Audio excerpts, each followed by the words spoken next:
Cornell University handed several hundred young people $400. No strings attached. 95% of them spent it on somebody else. Good morning, everybody. Welcome to Meaningful Monday. Let's go big. What are you grateful for right now? I'm grateful to be here and I am glad to be here. How about you? Just pause for a second. What are you grateful for in this moment? And now let's talk about leadership. Leadership, whether you're just leading yourself, whether you're leading at your home, in your business, or your community, at school, you've probably asked yourself a question that I hear from even the most successful entrepreneurs and from many young people just starting out. How do I find my purpose? What's my purpose? There's tons of books about it, workshops, coaches, assessments, retreats. We can spend a lot of time and a lot of money trying to find our purpose. But what if we're asking the wrong question? Maybe purpose isn't something we find. Maybe purpose is something we activate. Talking about that Cornell study, it's by a psychologist by the name of Anthony Burrow, has been running it since 2019. And they started out by randomly selecting students to receive $400 with very few strings attached. They simply invited them to pursue something that mattered to them to make a contribution. That's it. 8 weeks later, something interesting happened.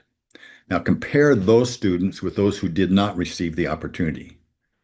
Those that did scored significantly higher in well-being, belonging, feeling needed, useful, and a sense of purpose. Now, notice what they didn't do.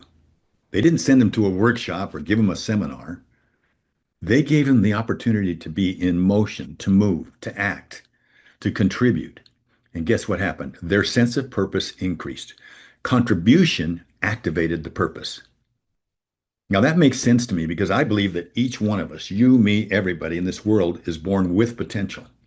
We're born with certain gifts, certain abilities, and capacities that can be developed. But potential sitting still is just potential. It's like a sailboat. It's not a sailboat. It's like a sailboat tied to the dock. You can study the wind, you can polish the boat, you can study the charts, you can adjust the sails over and over again, but you're still tied to the dock. You're waiting for that perfect clarity.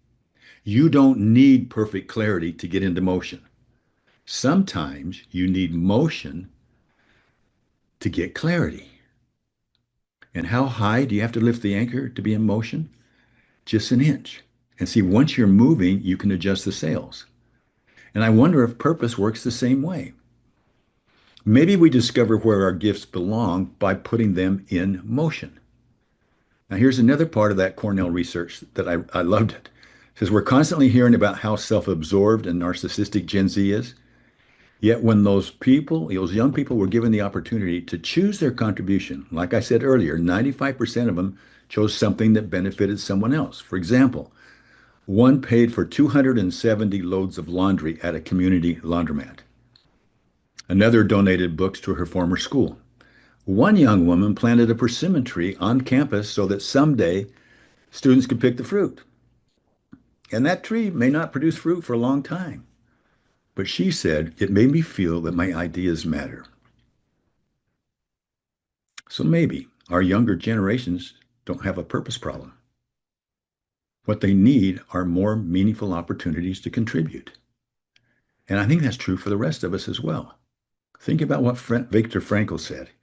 He taught that happiness cannot really be pursued, it ensues. It comes as the byproduct of dedicating ourselves to something greater than ourselves or to another person. Maybe purpose is similar. Perhaps the question isn't, what is my purpose? Maybe a better question is, what contribution can I make today to be in motion? Who could I encourage? Who could I teach? Who could I listen to? What problem could I help solve? What gift could I put into motion? It doesn't have to be big. Remember, how far do we have to move the anchor? Just 1 inch, and then you're in motion. So let's consider the following for this week. Let's not wait to discover our purpose before we move. Don't wait to discover your purpose before you move. Lift the anchor. Put your gifts in motion. Point your arrows out. Make one meaningful contribution, and then pay attention to what happens next, because I think you'll find some meaningfulness behind that. Purpose isn't a destination you discover. I'm going to say this twice. Purpose isn't a destination you discover, it's potential you activate. Purpose isn't a destination you discover, it's potential you activate. And then contribution puts it into motion. All right, where wisdom flows, generations grow. Make this week meaningful. I look forward to talking to you next week. Arrows out. Onward, upward, onward, outward. Bye bye.